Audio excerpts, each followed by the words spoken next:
Child development और पीडागोजी के एक इम्पॉर्टेंट लेक्चर के साथ हाजिर हूं और आज का हमारा जो टॉपिक है वो है फैक्टर्स इन्फ्लुएंसिंग चाइल्ड डेवलपमेंट। बड़ा ही इम्पॉर्टेंट टॉपिक है।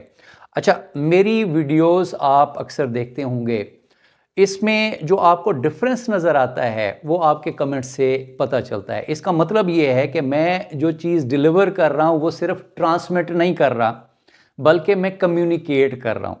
यानी आप काफ़ी हद तक उसको समझ भी रहे हैं। तो आपके रिस्पॉन्सेज का शुक्रिया अदा करते हुए, आपने अगर मेरी बाकी वीडियोस को देखना है तो आप लाजमी मेरी प्लेलिस्ट विजिट करें। उसके ऊपर आपको बहुत सारी वीडियोस ज़बरदस्त किस्म की मिलने वाली हैं। तो चलते हैं हम टॉपिक की तरफ। टॉपिक है हमारा फैक्टर्स इन्फ्लुएंसिंग चाइल्ड डेवलपमेंट।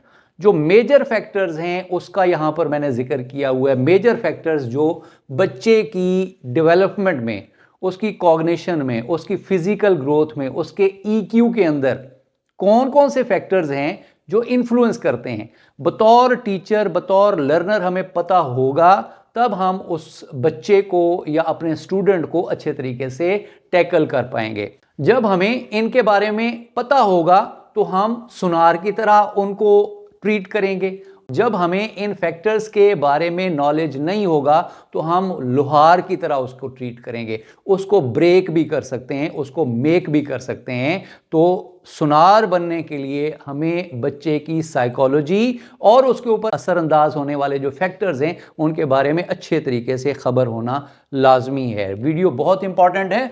तो 3 इसके जो मेन फैक्टर्स आज हमने पढ़ने हैं वो हैं, सबसे पहले बायोलॉजिकल फैक्टर्स।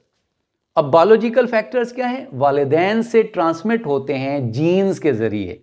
अब जीन्स में जेनेटिक फैक्टर्स हम देखते हैं तो उसमें आईक्यू है, वालिदैन की तरफ से अच्छा आईक्यू मिल गया, खुशकिस्मती है।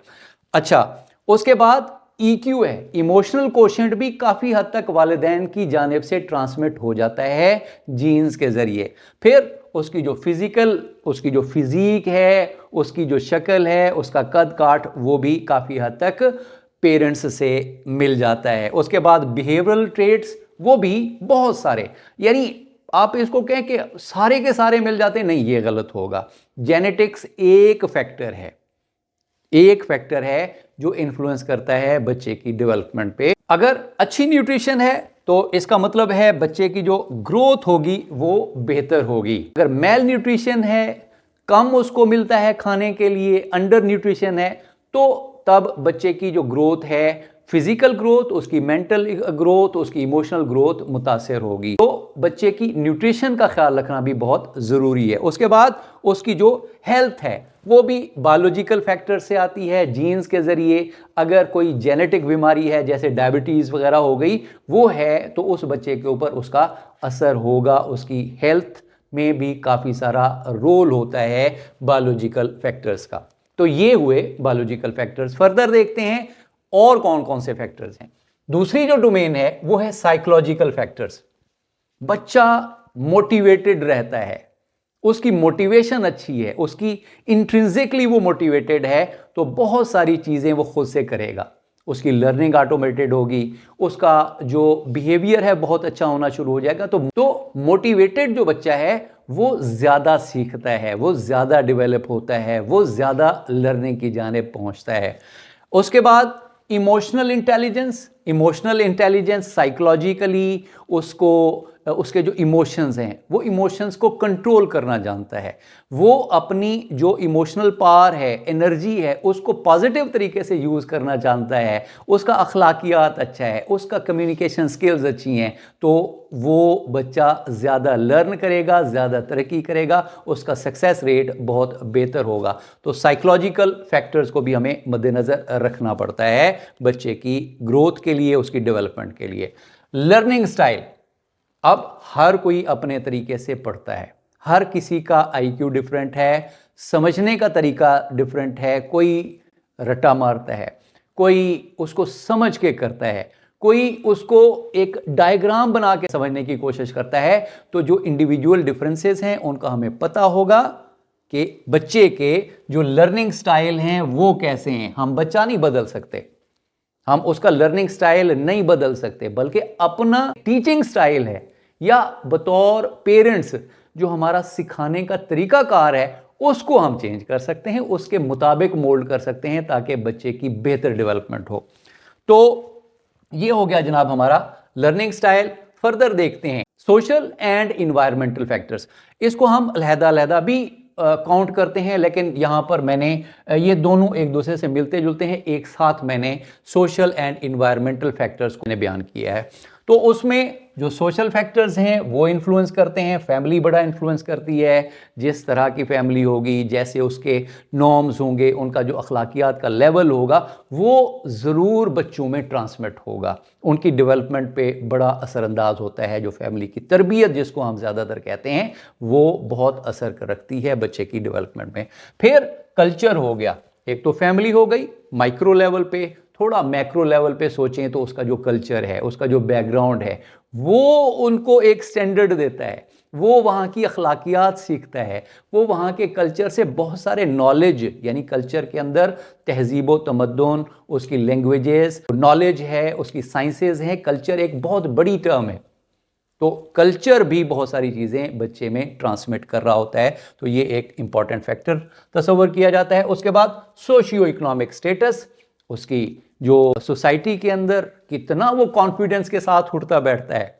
अगर उसका इकोनॉमी अच्छी है, उसका स्टेटस अच्छा है, तो वो बहुत सारी चीज़ें कॉन्फिडेंटली डेवलप करता रहेगा। अगर उसका कॉन्फिडेंस लो होगा, अगर वो ऐसे स्ट्रेटा से ताल्लुक़ रखता है जिसको ज़्यादा प्रिविलेज नहीं मिलती, तो उसको बहुत ज़्यादा स्ट्रगल करनी पड़ती है। यहाँ पर टीचर का रोल आता है, यहाँ पर पेरेंट्स का रोल आता है कि उसको कॉन्फिडेंस दें कि जो तुम्हारा स्टेटस है इसके ऊपर तुमने फख्र महसूस करना है, इसी चीज़ को बयान करना है और ये चीज़ आपने कैरी करनी है। तो जो सोशियो इकोनॉमिक स्टेटस है उसका भी इंपॉर्टेंट रोल हुआ जनाब इस तरह से। उसके बाद टेक्नोलॉजी और इन्वायरमेंट, ओवरऑल इन्वायरमेंट, अब मज़ीद बड़े पैमाने पे उसका फिजिकल इन्वायरमेंट हो गया, टेक्नोलॉजी की दुनिया के अंदर उसका कितना एक्सपोजर है, कन्वेंशनल चीज़ें वो सीख गया। दुनिया टेक्नोलॉजी की फील्ड में बहुत आगे तक पहुंच चुकी है, तो टेक्नोलॉजिकली उसको डिप्राइव नहीं रखा जा सकता। अगर टेक्नोलॉजी से, उसके इन्वायरमेंट से ये सारी चीज़ें उसको मिल रही हैं, तो बमुकाबला उन बच्चों के जिनका ये एक्सपोजर नहीं है, उस बच्चे की इन्वायरमेंट उसके ऊपर बड़ा असर करेगी। वो टेक्निकली बड़ा साउंड होगा, इंफॉर्मेशन टेक्नोलॉजी, सोशल मीडिया, तो वो ये चीज़ें भी बच्चों के लिए बहुत इंपॉर्टेंट हैं। इसके अंदर जो बुरी चीज़ें हैं उनको हम कम कर सकते हैं, लेकिन बच्चों को इससे डिप्राइव नहीं कर सकते क्योंकि वो टेक्नोलॉजिकली बहुत पीछे चले जाएंगे। तो इसलिए इन चीज़ों का ख्याल रखना बहुत ज़रूरी है। अच्छा, अब हम आखिर में डिस्कस कर लेते हैं कि जो चाइल्ड है इन सारी चीज़ों का सेंटर है। ये सारी चीज़ें मिल के चाइल्ड के ऊपर, बच्चे की ग्रोथ और डेवलपमेंट के ऊपर सारी चीज़ें मिल के, यानी ये इंटरप्ले करती हैं।